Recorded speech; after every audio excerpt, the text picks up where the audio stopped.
సుబ్బమ్మ పొద్దున నుండి గుమ్మం వైపు చూస్తూ ఉంది. అది గమనించిన సుబ్బమ్మ భర్త శంకరం ఆశ్చర్యపోతూ, ఏందే ఆ గుమ్మాన్ని నమిలి మింగేస్తావా ఏంది? అట్లా గుమ్మం వంకే చూస్తుంటే నాకెందుకో సందేహంగా ఉందే. నిజం చెప్పు, గుమ్మానికేసి ఎందుకు అట్లా చూస్తున్నావు? నీ అనుమానం తగలయ్యా. బతుకమ్మ పండుగొచ్చింది. ఈ రోజైనా కోడళ్ళింటికొస్తారేమోనని చూస్తున్నానండి. కొడుకులిద్దరూ మన దగ్గర బతకకపాయే. ఎవరి దారాళ్ళు చూసుకున్నారు కదా. కనీసం పండగకైనా ఇంటికొస్తే చూడాలనుంది. నీ ఆశ పాడుగాను. వాళ్ళేమైనా చిన్నపిల్లలా ఏందే? ఎదిగిన కొడుకులు, మన దగ్గర ఒదగని కొడుకులు. వాళ్ళని కొడుకులు అనడం కన్నా చుట్టాలనడం మంచిదేమో అనిపిస్తుందే. అదేందయ్యా అట్లా అంటావు? నీతో మాట్లాడితే ఎప్పుడూ ఇంతే, ఏదో ఒకటి చెప్తూనే ఉంటావు. లేకపోతే ఏందే నువ్వు? ఒకడేమో సిటీలో బతుకుతున్నాడు, ఇంకొకడు పల్లెటూరికి వెళ్ళి అక్కడే మామగారింట్లో కుదురుకున్నాడు. కన్నవాళ్ళం, మనల్ని మాత్రం ఎవ్వడూ పట్టించుకునేది లేదు. ఈ కాళ్ల గురించి ఆలోచించడం ఎందుకు చెప్పు? ఇప్పుడు అవన్నీ మనకెందుకు? బతుకమ్మ పండుగ రోజు కోడళ్ళిద్దరూ ఇంటికొస్తే ఎంత బాగుంటది. హబ్బబ్బబ్బా, చెప్పిందే చెప్తున్నావు కదే. నువ్వు ఈ జన్మకి మారవు. వాళ్ళు ఈ జన్మకి మన ఇంటికి రారు. సూటపు సూపుగా ఊచిపోతారంతే. అలా శంకరం అంటూ ఉండగానే అక్కడికి తమ పల్లెటూరి కోడలు శాంతి వచ్చింది. శాంతిని చూడగానే సుబ్బమ్మ చాలా సంతోషిస్తుంది. అమ్మా శాంతి, బాగున్నవా తల్లి? నిన్ను చూసినాక నా మనసు ఇప్పుడు కుదుటపడింది. ఇంతకీ అబ్బాయేడా? బయటుండా?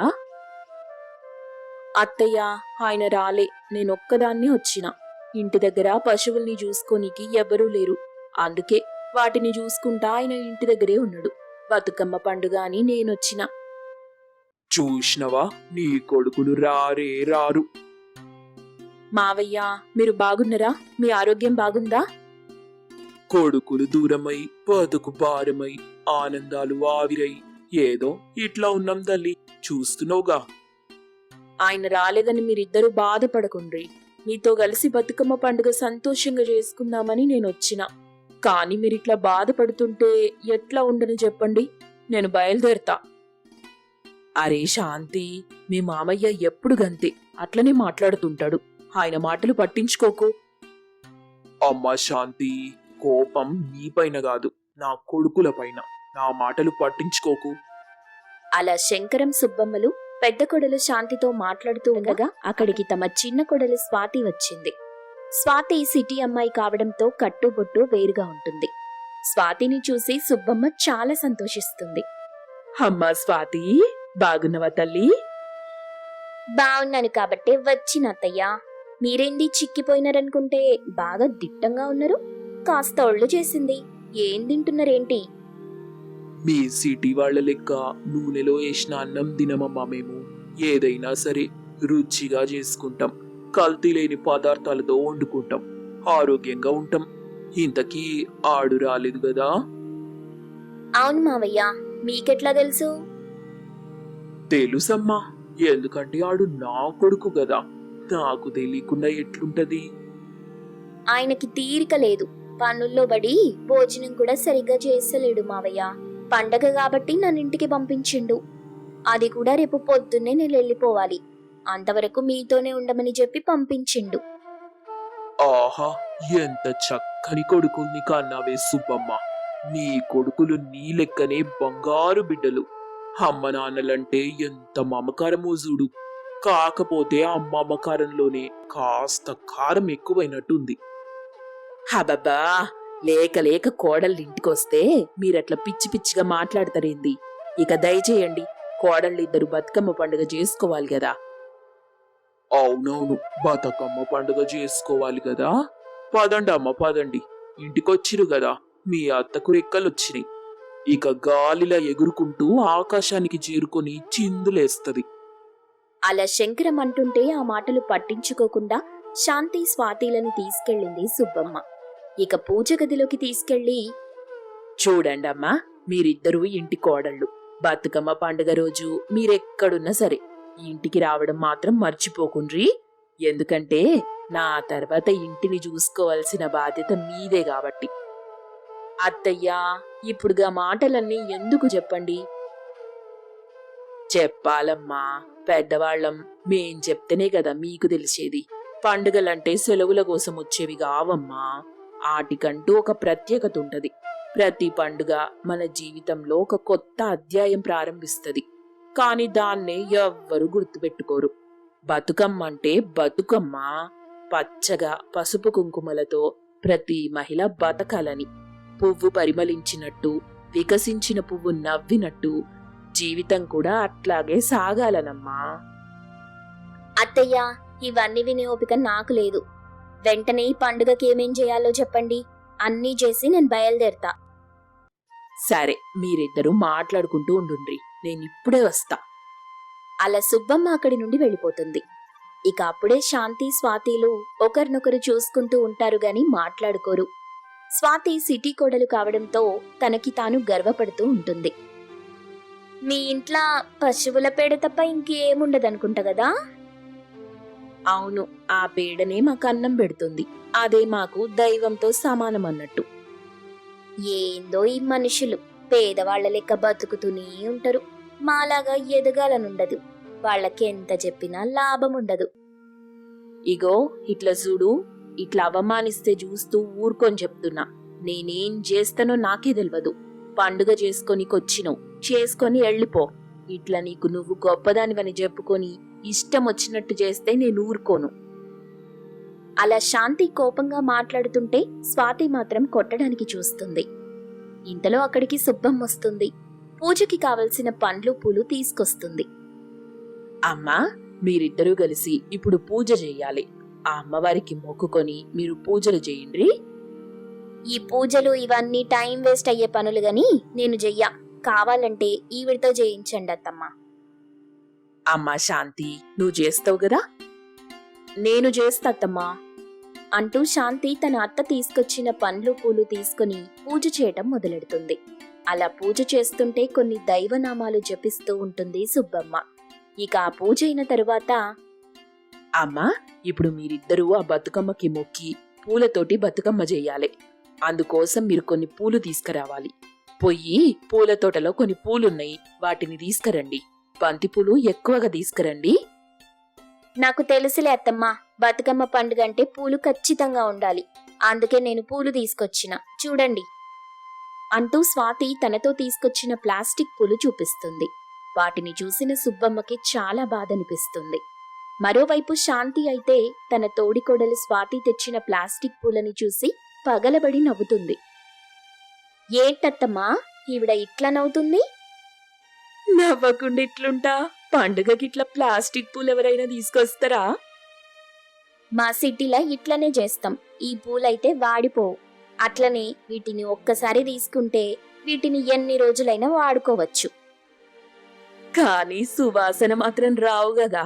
అదే గదా జీవితం ఎప్పుడు పచ్చని ఆకులాగుండాలి. అట్లా పచ్చగా కనిపించే ప్లాస్టిక్ ఆకులా ఉండాల్సిన పని లేదు. అమ్మా, ఇప్పుడు అవన్నీ ఎందుకు మాట్లాడుతున్నారు మీరు? మీ పాటికి మీరు పండుగకి కావలసినవి చూడుర్రి. లేదత్తమ్మా, నేను చెప్పి తీరాలే. ఎందుకంటే ఇది బతుకమ్మ పండుగ గదా. పచ్చని ఆకుల మధ్య ఇరగగాసిన బంతిపూలు, చామంతి పూలు, మల్లెపూలు, మందారాలు, గుమ్మడి పూలు, ఇట్లా రకరకాల పూలు సేకరించి బతుకమ్మ చేస్తారు. వాటిని అందరం తీసుకుపోయి ఊరి మధ్యలో పెట్టి ఆడుతూ పాడుతూ బతుకమ్మని గొలుస్తాం. అట్లా కాకుండా ఇలా ఇష్టం వచ్చినట్టు చేస్తే ఎట్లా? అదసలు పండుగ అవుతుందా?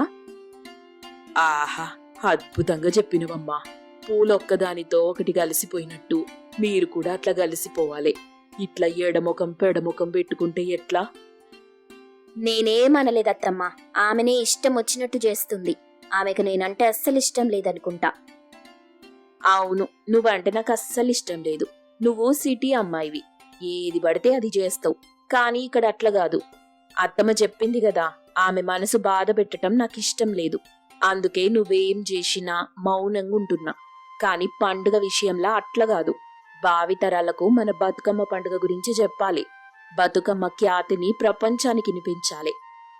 అలా శాంతి చెప్పగానే స్వాతిలో మార్పు మొదలైంది. బతుకమ్మ పండుగపై ఇంకాస్త బలమైన నమ్మకం కలిగింది. ఇక ఆ రోజు సాయంత్రం తోడికోడళ్ళు పూలతో బతుకమ్మ ప్రతిమను చేసి బతుకమ్మని ఏర్పాటు చేస్తారు. తర్వాత ఊరి జనంతో వెళ్లి బతుకమ్మ ఆడతారు. పాటలు పాడుతూ ఆడవాళ్లంతా అలా బతుకమ్మ ఆడటం చూసి స్వాతికి ఎంతో నచ్చుతుంది. ఈ బతుకమ్మ పండుగ చాలా బాగుంది. ఇంకెప్పుడూ ఈ పండుగ మర్చిపోను. చూడు స్వాతి, మనం తోడి కోడళ్ళం. ఎక్కడో దూరం దూరంగా బతుకుతున్నాం. మనల్ని ఒకటి చేసేది ఈ పండుగలే. ఇక మీదట ఈ పండుగకి మీ ఆయనతో కలిసి రావాలి నువ్వు. అట్లనే అక్క, నువ్వు కూడా బావతో కలిసిరా. అలా తోడికోడళ్ళు చాలా ఇష్టంగా మాట్లాడుకోవడం మొదలవుతుంది. వాళ్ళని చూసి సుబ్బమ్మ చాలా సంతోషిస్తుంది. ఇక అమ్మవారి దగ్గరికి వెళ్లి తన ఇద్దరు కోడళ్ళు బాగుండాలని వేడుకుంటుంది సుబ్బమ్మ. అమ్మ తల్లి, నా కోడళ్ళ కడుపు బండి వచ్చే ఏడాదికి పిల్ల పాపలతోటొస్తే నీ రుణం తీర్చుకుంటా తల్లి. స్వాతి, మీరిద్దరు పసుపు కుంకలు మార్చుకోవాలి. ఎందుకత్తమ్మా? చూడమ్మా, ఒకరి సౌభాగ్యం ఎలా పచ్చగా ఉంటదో మరొకరి సౌభాగ్యం కూడా అట్లనే ఉండాలి. అదంతా ఆ దేవిదయ. అలా కోడళ్లతో బతుకమ్మ పండుగని వేడుకగా చేయిస్తుంది సుబ్బమ్మ. ఆ రాత్రి ఆ ఇంట్లో నలుగురు మంచి రుచికరమైన భోజనం తింటారు. మరుసటి రోజు ఉదయాన్నే స్వాతి తన ఇంటికి బయలుదేరుతుంది. అత్తమ్మ, బతుకమ్మ పండుగ ఇక మీదట చేసుకోకుండా ఉండనేను. ప్రతి ఏడాది ఈడికే వస్తా. బతుకమ్మని సంతోషంగా చేసుకుందాం. అత్తమ్మా, నేను కూడా పోయొస్తా. ఇదిగో స్వాతి, ఆరోగ్యం జాగ్రత్త. మరిదిని అడిగినని చెప్పు. అట్లనే అక్క. అలా కోడళ్ళు వెళ్తుంటే వాళ్ళని చూసి సుబ్బమ్మ చాలా సంతోషిస్తుంది. కాని బాధని మాత్రం తనలోనే దాచుకుంటుంది. వచ్చే ఏడాదైనా బతుకమ్మ పండుగ రోజు ఇంటిల్లిపాది కలిసి చేసుకోవాలని మనసులో బలంగా కోరుకుంటుంది. కాంతమ్మ కొడుకు రంగా ఎప్పటిలాగే ఆ రోజు కూడా ఇంటికి ఒక కొత్త వ్యక్తిని తీసుకొచ్చాడు. ఆ వ్యక్తి పేరు రాంబాబు. చుట్టుపక్కల పేరు మోసిన వ్యాపారి. ఇక కాంతమ్మని చూడగానే రాంబాబు, నమస్కారం కాంతమ్మ గారు, మీ గురించి విన్నాను. మీ అబ్బాయి ఇంటికి రమ్మని బలవంతం చేస్తేను ఇలా వచ్చానండి. మీకున్న ఎకరం భూమిని మీ అబ్బాయి నా దగ్గర తాకట్టు పెట్టాలని చూస్తున్నాడు. అందుకు మీకు సమ్మతమేనా? ఏంటేంటి, ఉన్న ఆ భూమిని కూడా తాకట్టు పెడతాడా? ఒరేయ్, ఇది నీకేమన్నా న్యాయమేనా? చాలా రోజుల నుండి చూస్తున్నాను. ఇంట్లో ఉన్న వాటిని తాకట్టు పెట్టి అప్పు చేశావు. ఇప్పుడు అప్పులు కుప్పలై కూర్చున్నాయి. రాను రాను నీ ప్రవర్తన అస్సలు బాగుండట్లేదు. ఇంటి గురించి అసలు ఆలోచించట్లేదు నువ్వు. అమ్మాయి కాంచనా, కాంచనా, చెప్పండత్తయ్యా. చూసావా నీ మొగుడు ఏం చేశాడో? ఇప్పుడు ఈ మనిషిని తీసుకొచ్చి మనకుండే ఆ కాస్త భూమిని కూడా తాకట్టు పెట్టాలని చూస్తున్నాడు. ఏవండి, దయచేసి అలా చెయ్యకండి. నా మాట వినండి. మనకున్న భూమి అదొక్కటే కదా, దాన్ని కూడా తాకట్టు పెడితే ఎట్లా? ఎహె, ఊరుకోండి. ఇందాకటి నుండి చూస్తున్నా భూమి భూమి అని గింజుకుంటున్నారు. మీకేం పని లేదా? అసలు ఆ భూమి మనకి ఎందుకు ఉపయోగపడుతుంది? ఏదో అలా ఖాళీగా పడుంది కదా, దాన్ని తాకట్టు పెట్టి అప్పు తీసుకుంటే మనకే కదా మంచిది. ఇప్పటి వరకు ఆ భూమిలో ఏ పంట వేసినా సరిగ్గా పండిందా చెప్పండి? అది వ్యవసాయానికి సరైన భూమి కాదు. అందుకని అలా తాకట్టు పెడతారా? అవును, పెట్టి తీరాలి. ఈ సమయంలో మన దగ్గర చిల్లి గవ్వ కూడా లేదు. ఆ భూమిని తాకట్టు పెట్టి ఎంతో కొంత డబ్బు అప్పుగా తీసుకుందాం. దాంతో కొన్నాళ్ల పాటైనా మన ఇల్లు గడుస్తుంది కదా. ఇప్పుడున్న పరిస్థితిలో మనకున్న దారదొక్కటే. మీరలా చేయడానికి వీల్లేదు. నా మాట వినకపోతే నేనేం చేస్తానో నాకే తెలీదు. అవసరమైతే మిమ్మల్ని ఇంట్లో నుండి గెంటేస్తాను. నా మాట వినని వాళ్ళు ఈ ఇంట్లో ఉండడానికి వీల్లేదు. ఒరేయ్, ఏం పాపం చేస్తే పుట్టావురా నువ్వు? నా కడుపులో చెడబుట్టావు కదరా. కాస్తైనా జాలి లేదా? ఇలా చేస్తూ ఉంటే ఎలా? కనీసం నా మాట వినకపోయినా పర్లేదు, నీ భార్య మాటైనా వినరా? కాంతమ్మ అలా చెప్తున్నా కూడా రంగా తన మాటే నెగ్గాలనుకున్నాడు. ఎవ్వరి మాట వినడు. అప్పుడే రాంబాబు, చూడు రంగా, చాలా మంచి నిర్ణయం తీసుకున్నావు. ఇదిగో నువ్వు కావాలనుకున్న డబ్బు. ఈ డబ్బు తీసుకో. ఆ భూమి పత్రాలు నా చేతిలో పెట్టు. ఇదిగోండి భూమి పత్రాలు, తీసుకోండి. ఇక ఉంటాను. నీ డబ్బులు వడ్డీతో సహా కట్టిన తరువాతే నీకు ఈ పత్రాలు ఇచ్చేస్తాను. ఒకవేళ నువ్వు ఏడాదిలోపు ఆ డబ్బు చెల్లించకుంటే మాత్రం నేను ఆ భూమి నీకు ఇవ్వను. తర్వాత అది నా సొంతం, గుర్తుపెట్టుకో. అలాగేనండి, అలాగే. ఒరేయ్ దరిద్రుడా, ఎంత పని చేశావురా? ఆ భూమి మన తరతరాల నుండి వస్తుంది. దాన్ని చేతులారా పోగొట్టుకుంటావా? వీళ్ళలాగే మాట్లాడతారులేండి, మీరేం పట్టించుకోవద్దు. బయలుదేరండి. అంటూ రాంబాబుని పంపిస్తాడు రంగా. తన కొడుకు చేసిన పనికి కుమిలిపోతుంది కాంతమ్మ. వెక్కి వెక్కి ఏడుస్తుంది. కోడలు కాంచన తన అత్తని ఓదార్చింది. బాధపడకండత్తయ్యా, ఇవన్నీ మనకి మామూలే కదా. ప్రతిరోజు మన ఇంట్లో జరిగేదే కదత్తయ్యా. ఏంటమ్మా ఈ కర్మ? వాణ్ణి కన్న పాపానికి నేను, కట్టుకున్న పాపానికి నువ్వు, మనిద్దరం ఈ బాధని భరిస్తున్నాం. ఏం చెయ్యాలో అర్థం కావట్లేదు. నీ నగలన్నీ తీసుకెళ్ళి అమ్మేశాడు. ఇంట్లో ఉన్న వస్తువులు అమ్ముకున్నాడు. ఇలా అయితే ఎలాగమ్మా? ఇప్పుడు ఆ డబ్బు తీసుకుని వాడేం చేస్తాడో తెలుసు కదా. ఆ పేకాటాడి డబ్బంతా తగలేస్తాడు. అమ్మా, పేకాట గీకాట అంటే కుదరదు. నేనేం కష్టపడలేదనుకుంటున్నావా? రోజంతా కష్టపడితే తప్ప చేతికి డబ్బు రాదు. అదే ఆ పేకాట ఆడాననుకో, చేతి నిండా డబ్బులొస్తాయి. నువ్వు చూస్తూ ఉండు. ఈరోజు ఈ డబ్బుని రెట్టింపు చేసుకొని నీ ముందు వాలుతాను. అప్పుడు నువ్వే అంటావు నా కొడుకు గొప్పోడు అని. ఛీ! అమ్మా కాంచన, ఇంట్లో సరుకులేవీ లేవు. వాణ్ణి కాస్తైనా డబ్బివ్వమని చెప్పు. లేకుంటే మనకి తినడానికి కూడా ఏముండదు. అయ్యో తల్లి, మీకు తిండి కూడా పెట్టలేని పరిస్థితిలో నేను లేనమ్మా. ఇప్పుడే నీకు కాంచనకి వేడివేడి బిర్యానీ తీసుకొస్తానుండు అంటూ రంగా అక్కడి నుండి వెళ్తాడు. రంగా చేసిన పనికి కుమిలి కుమిలి ఏడుస్తారు కాంతమ్మ కాంచన. ఇక ఆ రోజు రాత్రంతా రంగా ఇంటికి రాడు. మరుసటి రోజు ఉదయాన్నే ఆ ఇంటికి పోలీసొస్తాడు. పోలీసుని చూసిన కాంతమ్మ భయపడిపోతుంది. ఏమైంది సార్? మా అబ్బాయి ఏమైనా చేశాడా? వాడిప్పుడు ఇంట్లో లేడండి. దయచేసి ఇక్కడి నుండి వెళ్ళిపోండి. మా ఇంటికి ఇప్పటి వరకు ఏ పోలీసు రాలేదు. మా ఇంటి పరువు మొత్తం పోతుంది. ఆగండమ్మా, ఆగండి. మీ అబ్బాయికి ఏం కాలేదు. నిన్న రాత్రి తప్పతాగి పేకాట ఆడుతుంటే పట్టుకున్నాం. మీ అబ్బాయికి 3 నెలల పాటు జైలు శిక్ష పడింది. ఈ విషయం మీతో చెప్దామని వచ్చాను. కావాలంటే మీరోసారొచ్చి మీ అబ్బాయిని చూసుకోవచ్చు అని చెప్పి పోలీస్ అక్కడి నుండి వెళ్ళిపోతాడు. కాంతమ్మ కాంచన ఆ విషయం తెలిసి భరించలేకపోతారు. కన్నీళ్లు పెట్టుకుంటారు. పరుగు పరుగున పోలీస్ స్టేషన్కి వెళ్తారు. జైల్లో ఉన్న రంగని చూసి బోరున ఏడ్చింది కాంచన. అయ్యో దేవుడా, ఎంత పని జరిగిపోయింది! ఏంటండి మీరు ఇలా ఎందుకు చేశారు? పదే పదే తప్పులు చేస్తూనే ఉన్నారు. నా మాట అసలు వినిపించుకోలేదు కదా.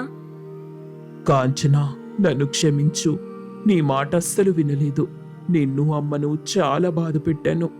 ఇంటి పరువు బజారుకి ఇచ్చాను. ఇంకెప్పుడు అలాంటి తప్పు చెయ్యను. అమ్మ జాగ్రత్త, జాగ్రత్త. అలా రంగతో మాట్లాడి ఇంటికి చేరుకున్నారు కాంచన కాంతమ్మ. జరిగిన అవమానం తలుచుకొని కాంతమ్మ ఏడుస్తూ ఉంది. అమ్మా కాంచన, అంత విషం తీసుకురా అమ్మా. తాగి చచ్చిపోదాం. ఇక మనం బతికి లాభం లేదు. ఇలాంటి బతుకు మనకు అవసరం లేదు. అత్తయ్యా, అప్పుడే అంతా అయిపోలేదు. ఈ మాత్రం దానికే జీవితం అయిపోయిందనుకుంటే ఎలా? మరేం చెయ్యమంటావమ్మా? ఏం చేయమంటావు? ఏదైనా సరే బ్రతికి చూపించాలత్తయ్యా, బ్రతికి చూపించాలి. మీరు విశ్రాంతి తీసుకోండి, నేనిప్పుడే వస్తాను అని కాంచన అక్కడి నుండి బయలుదేరింది. బయటకొచ్చి ఎవరైనా పనిస్తారేమో చూస్తుంది. ఇంతలో ఆ దారిన ఆవులు మేపే బసవయ్య వెళ్తున్నాడు. తన వెంట ఒక ముసలి ఆవుని తీసుకెళ్తున్నాడు. ఇదిగో పెద్దాయనా, ఏదైనా పనుంటే చెప్పండి, చేస్తాను. నేనే పని లేక ఇదిగో ఈ ఆవును అమ్ముదామని తీసుకెళ్తున్నాను. ఈ ఆవును అమ్మితే కాస్తో కూస్తో డబ్బు చేతికొస్తుంది. దాంతోనైనా బతుకుదామని చూస్తున్నా. నా దగ్గర చాలా ఆవులున్నాయి. డబ్బు లేనప్పుడు ఇలా ఒక్కో ఆవును అమ్మేస్తుంటాను. అయితే పెద్దాయనా, ఆవుని నాకివ్వండి, నేను మీకు కొంత డబ్బిస్తాను. ఎంత డబ్బు ఇస్తావేంటి?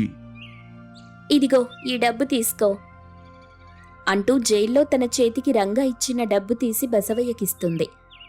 ఆ డబ్బు తీసుకుని ఆవుని కాంచనకిచ్చేస్తాడు బసవయ్య.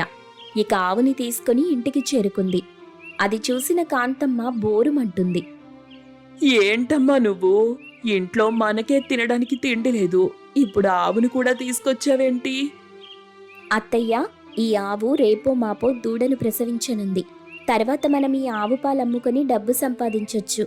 ఇది ఆవు మాత్రమే కాదు, మనల్ని కాపాడడానికొచ్చిన దేవత. అంటూ కాంచన ఆవును ఆ రోజు నుండి బాగా చూసుకునేది. రోజూ ఆవుని శుభ్రం చేసేది. పచ్చగడ్డి కోసుకొచ్చి ఆవుకు తినిపించేది. అలా కాంచన ఆవుని బాగా చూసుకునేది. అలా వారం తిరిగేసరికి గర్భంతో ఉన్న ఆవు ఒక దూడకి జన్మనిచ్చింది. ఇక కాంచన ఆనందానికి అవధులు లేవు. చూసారా అత్తయ్య, మనింటికి మహాలక్ష్మి వచ్చింది. ఇక మనం పస్తులతో ఉండాల్సిన పని లేదు. ఇదే మనల్ని, మన ఇంటిని కాపాడుతుంది. చాలా సంతోషం తల్లి. అలా కాంచన ఆ రోజు నుండి ఆవు పాలు అమ్మటం మొదలెట్టింది. క్యాన్లో ఆవు పాలు తీసుకుని ఇంటింటికి వెళ్లి పాలు పోసి అమ్మేది. అలా చేతికి డబ్బులొస్తాయి. అత్తయ్య, ఈ రోజు నుండి ఈ డబ్బుల్లో సగం దాచి పెడదాం. మిగిలిన సగం మనం మన అవసరాలకి వాడుకుందాం. అలాగే కాంచన, ఇకపై ఇంటి పనులు నేను చూసుకుంటాను. నువ్వు ఆవు దూడని చూసుకోమ్మా. సరే అత్తయ్యా. అలా కాంచన ఆ రోజు నుండి ఆవు దూడల్ని చూసుకునేది. కాంతమ్మ ఇంట్లో పనులు చేస్తూ తన కోడల్ని బాగా చూసుకునేది. కొన్నాళ్లకి దాచిన డబ్బుతో మరొక ఆవును తీసుకొచ్చింది కాంచన. అది చూసి కాంతమ్మ ఆశ్చర్యపోయింది. అదేంటమ్మా, ఇంకో ఆవు పట్టుకొచ్చావు? చూడండి అత్తయ్యా, దాచిన డబ్బుతో ఇంకో ఆవు తీసుకొచ్చాను. ఇది కూడా ఇంకొన్నాళ్లకు ఓ దూడని కనబోతుంది. ఇకపై నేనిలా ఆవులని పెంచుకుంటూ వెళ్లాలనుకుంటున్నాను. వీటి పాల ద్వారానే డబ్బు సంపాదించాలనుకుంటున్నాను. ఇదే ఇకపై మనకు జీవనాధారం. చాలా సంతోషం కాంచన. నువ్వు నా కోడలిగా ఉన్నావు.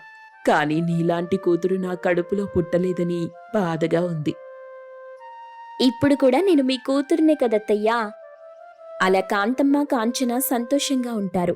ఆవు పాల ద్వారా వచ్చే డబ్బుతో బాగా సంపాదిస్తూ ఆనందంగా జీవిస్తారు. అదే సమయంలో జైలు నుండి విడుదలై రంగా ఇంటికొస్తాడు. రంగాని చూసి కాంచన చాలా సంతోషించింది. అమ్మా కాంచన, మిమ్మల్ని ఇలా చూస్తుంటే నాకు చాలా ఆనందంగా ఉంది. ఇకపై నేను కూడా మీతో పాటే ఆవుల్ని చూసుకుంటాను. ఆ పేకట జోలికి పోనమ్మా.